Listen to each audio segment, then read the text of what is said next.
Hello, students, and a very warm welcome to all of you. Today, we are going to start a journey into a world that's all around us and even inside us, but is completely invisible to our eyes. We're going to learn about the fundamental unit of life, the cell. So, are you ready? Let's begin. Now to begin, I have a very simple question for you. I want you to just look around. Maybe you see a plant, or your pet, or even just look at your own hand. Have you ever wondered, what are all these living things actually made of? What is that one common thing that makes us, well, alive? Think about a big building. What is it made of? It's made of thousands and thousands of individual bricks, all put together, right?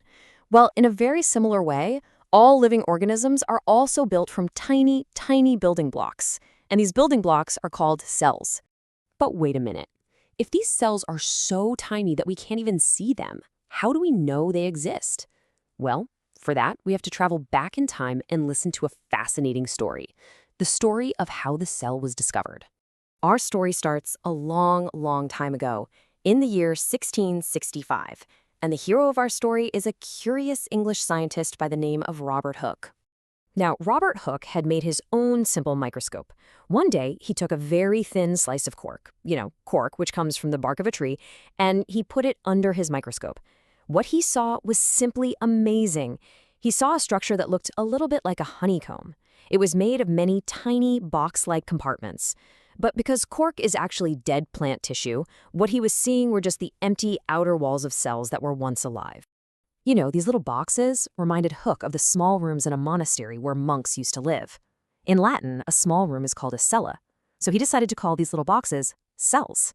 And isn't it interesting that we still use the exact same term in biology today? So Robert Hooke had opened a new door for science. Soon after, in 1674, another scientist, Antony van Leeuwenhoek, built a much better microscope. And with it, he saw something even more incredible, the first ever living, moving cells in a drop of pond water. The journey of discovery continued. Much later, in 1831, Robert Brown observed a dark spot inside the cell and discovered the nucleus. You see, this is how science works. One discovery leads to another. So all these amazing discoveries started pointing towards a single big idea. Scientists began to put all the pieces together, and this led to one of the most important theories in all of biology. It's called the cell theory. The cell theory basically stands on three main points. The first 2 points were given by two scientists, Schleiden and Schwann. First, they said that all living things, whether plants or animals, are made up of cells. And second, that the cell is the basic structural and functional unit of life. And then, a little later, another scientist named Rudolf Virchow added the third and very crucial point. He said that all new cells come from pre-existing cells. This is so important. It means cells don't just appear from anywhere. They are always formed when an old cell divides to make new ones. Okay, so we know that all living things are made of cells. But does that mean all living things are organized in the same way? Not really. Based on the number of cells they have, we can divide them into two major groups. So on one side, we have unicellular organisms. Uni means one, so these are organisms made of just a single cell.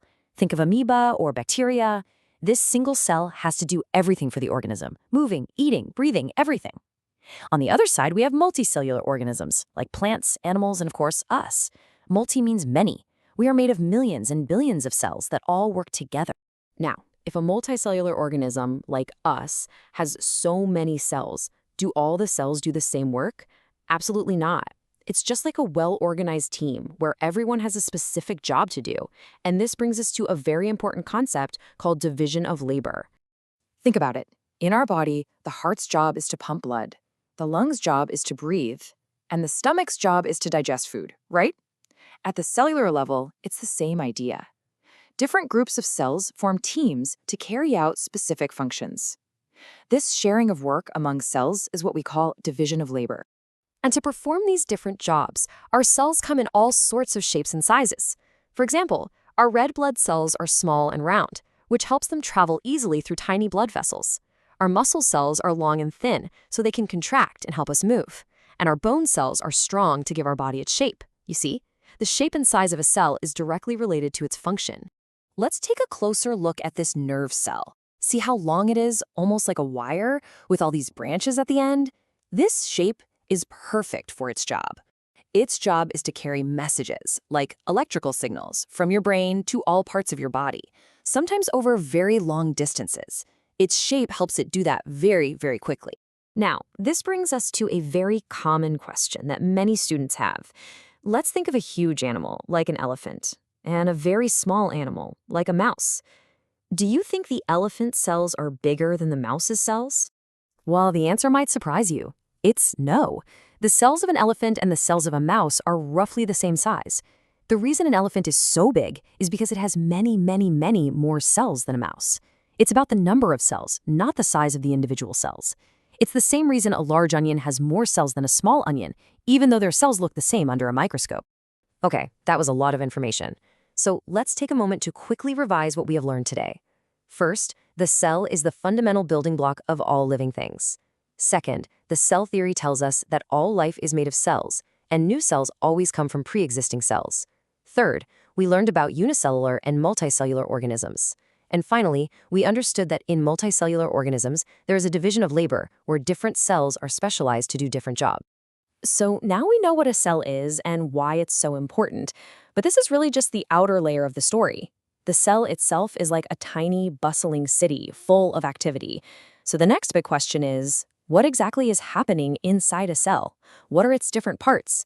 Well, that is a story for our next class.